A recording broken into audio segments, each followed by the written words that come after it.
I got the same setup as before, my three boxes and also already the input field, which is bound to this color property with two-way data binding.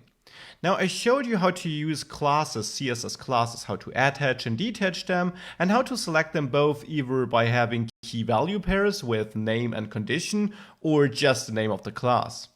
Here, I want to show you how you can directly interact with the styles attached to an element, so you don't have to use classes necessarily. Let's say you only want to change the style, and let's say you want to change the color.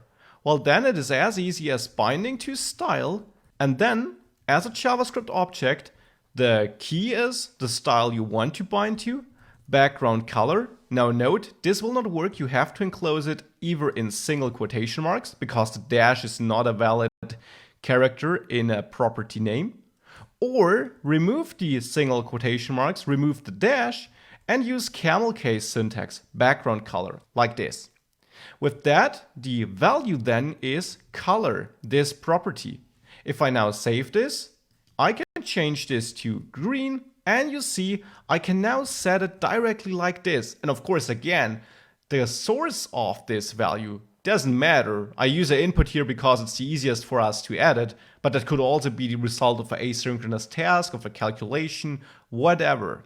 As before, you don't have to pass the object like this. You could also set up your style object here. So again, since I want to use this color, I'll set up a computed property, and I'll name it my style, which will be a function as all computed properties are, where I return an object, since I expect an object in my style binding.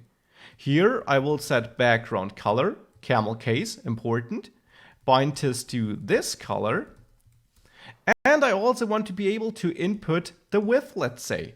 So here I'll also bind to width. Let's add this new property here, set it to 100 initially. And then here I will easily set this by setting the width to, and now this width plus pixels to convert it into a pixel value which is needed for the style. With that, I can now refer to this new object here to set style equal to my style to this computed property. And if I save this, you see I can now change the width of this second block as well as the color, as I set it up as a computed property here just because it's depending on other properties.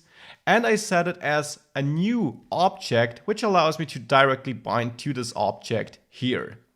So that is really the same as it worked with classes, but here focused on individual styles. And I think it's easy to imagine how easy you could create a progress bar by dynamically adjusting the width as we do here.